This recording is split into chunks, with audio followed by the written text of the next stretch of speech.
I only want to deal with the listing agent is something we hear from consumers not terribly often, but often enough where it is concerning for me, and frankly, I'll really never understand it. So in this video, I'm going to break down a couple of different examples from my personal point of view as a real estate agent, but also tying in as a consumer myself, how I think through this, and I got a couple different examples. And if you don't know who I am, my name is Christian Stubbs, team leader and owner of Onyx Homes. We've helped 600 some odd people through the buying and selling investing process in Southern California just over the last 4.5 years. And a lot of those were helping buyers go through the home buying process. So we have a lot of information and knowledge really in case studies on this exact example, but we also list properties as well too, so we see both sides of it. So anyway, let's dive right in to my points here. And I want to start by saying that I understand, at least from a concept point, where this really comes from. I mean, there's I think two major points why people feel that working with the listing agent might be better. And number one is that they have direct access to the seller, which is true. The listing agent was hired by the seller, so they have direct access to them. And the thought is that they know not only more about the property, which is the second point, but they know what the seller wants. So they know the seller, they have direct access to the seller, number one.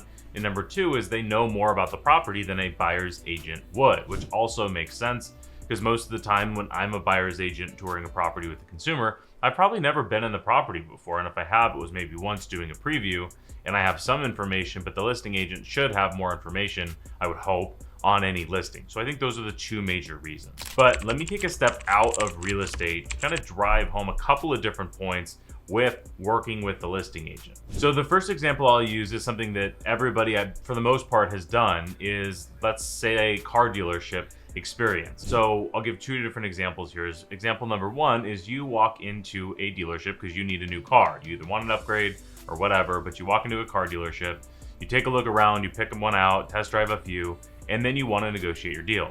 You're going to sit down and you're going to negotiate for the best of your abilities for that car. And then you're going to go through, once you feel like you've gotten a good deal, you're going to go through and finish the purchase and buy the car, right? So that's process number one, is you going directly to the dealership, negotiating your own deal and buying the car. Now, let me give you a different example. Is what happens if your best friend owns a car dealership and that best friend is willing to go with you to help negotiate the deal?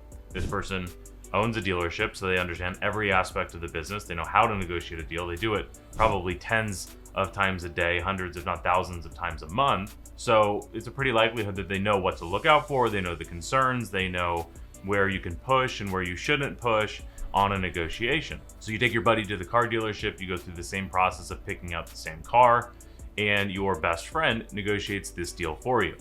And like I said earlier, they know where to push, they know where not to push, they know how to negotiate, they know how the system works, and they do it all day long, every day for a living. At the end of the day, they stop negotiating when they know they've got a good deal, and then you buy the car and you walk out. Now the question is, which person do you think negotiated the better deal? You negotiating the car deal, which you might do every 5 to 10 years, or the expert that does this 5 to 10 times a day? And I think we all know the answer to that is there's a much, much, much higher likelihood of the person who owns a dealership or knows the process or is an expert in the industry. They probably got a better deal than you're going to be able to negotiate on your own. And I think everybody can pretty much agree with that. So let's talk about a totally different example. Let's say that you were being sued for $1 million, right? Let's just use a random, maybe not so random, but let's use a median home price for Orange County, California, right around $1 million, just to be safe. So you're being sued for $1 million. You really have maybe four different options. Option number one is you defend yourself unrepresented, right? So you go to the court and you are totally representing yourself. You're showing up. You're supposed to know when to talk, when not to talk, and all of that stuff. If you're an attorney, maybe that works. If you're not an attorney, I wouldn't even know where to begin. So that's number one, is you represent yourself. Number two is you hire the cheapest attorney you could possibly find because you want to save on your fees or commission, which is understandable because attorneys are incredibly expensive. Option number three, which isn't really an option, but for the point of this video, I'll make it an option. Option number three is you hire the person suing you to also defend you. This is completely illegal and would make absolutely no sense. I don't think anybody would actually do this, but let's just say that's option number three, is you hire the person that is suing you to defend you, right? And maybe they're giving you a good deal because they're doing both sides of the deal. right? And then number 4 is you hire the best attorney you can find for the best defense. Now, whatever option you choose is totally your decision. It's your life, it's your money. But I think at the end of the day, if we break down the 4 different options, self-representing, depending on the size, maybe if you're dealing with a $500 or even a $5,000, even at $50,000, I'm pretty sure I'd be hiring somebody for sure. But representing yourself over maybe a couple $1,000s is probably not the best idea. Number 2, you can always hire the cheapest attorney and save money on fees and commissions. And again, if we're dealing with 500, a couple thousand, 50,000, maybe it does make sense to go to a more inexpensive attorney versus if you're being sued for $1 million, you probably would, I would imagine, if you like protecting your money as much as I do, you might go with somebody that has a little bit more experience. Number 3 is hiring the person that's suing you, do the best job for the person suing you, and to do the best job protecting you is quite literally impossible, which is why it's not allowed. And then number 4 is hiring the best person to give you the best defense, even though it's going to cost you the most money. I think at the end of the day is going to determine, or it's going to depend on how important it is to you. If you feel like, hey, this is an easy slam dunk, $1 million, there's no chance this person wins, and I want to find the cheapest person possible just to file paperwork, think like LegalZoom, sure, that makes sense.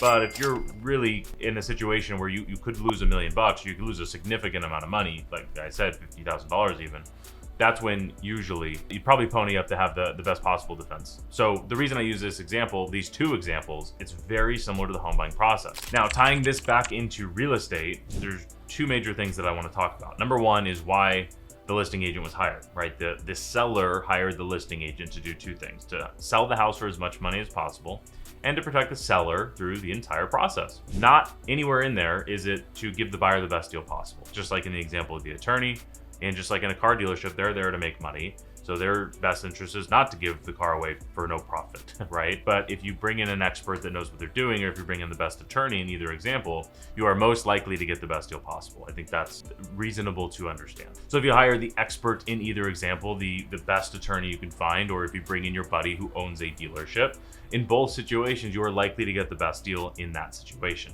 Now, where it is totally different in real estate is most of the time, in my experience, the people who do want to work with a listing agent are doing so maybe not because they feel like they can negotiate a better deal than a real estate expert like myself or our agents here at Onyx Homes, but more so because they don't want to pay any additional fees. And here's the reality is, in real estate, if you work with a listing agent, especially nowadays, you are literally paying that person to negotiate against you.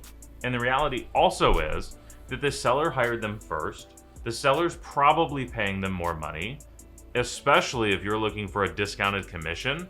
Just understand that you are disincentivizing this person to negotiate against you harder versus the seller who hired them to sell the house. They've been working together for months, if not years, and their job is to sell the house for as much money as possible. The thing that gets lost in here, which is wild to me that more people don't, I think, understand this, which is why I make this type of content, is most buyers don't realize that the listing agent only wants you to buy that house. They do not care what house you buy outside of that house. If you want to go buy the house down the street, they're going to try to convince you to buy the house that they're listing. Obviously, again, that's their job. So when you go directly with the listing agent, oftentimes they're not going to tell you all the things you should know about the house. They're going to tell you the things that they want you to know about the house.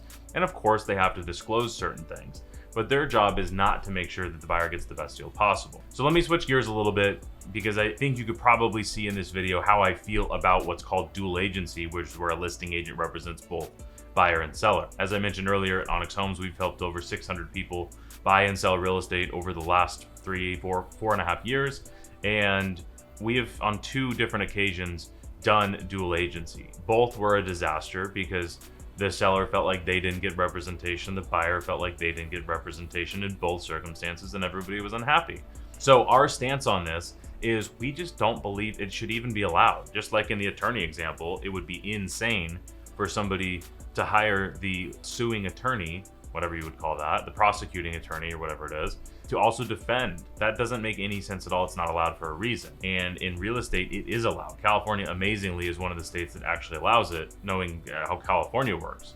Buyers are very well protected, but in this exact circumstance, They're really not. So my summary for this is, if you are going to work with the listing agent, make absolute certain you know what that means. And it means you have absolutely no representation at all, or you're hiring the listing agent to negotiate against you. And if you're trying to get a good deal in that circumstance, I really want to make sure you're thinking through paying somebody to negotiate against you.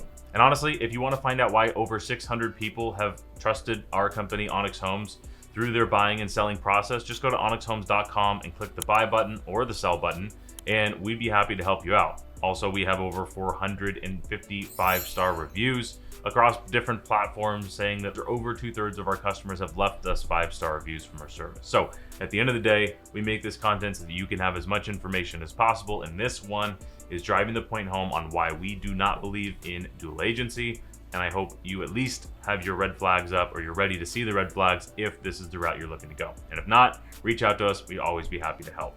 Again, my name is Christian. I'll see you in the next video.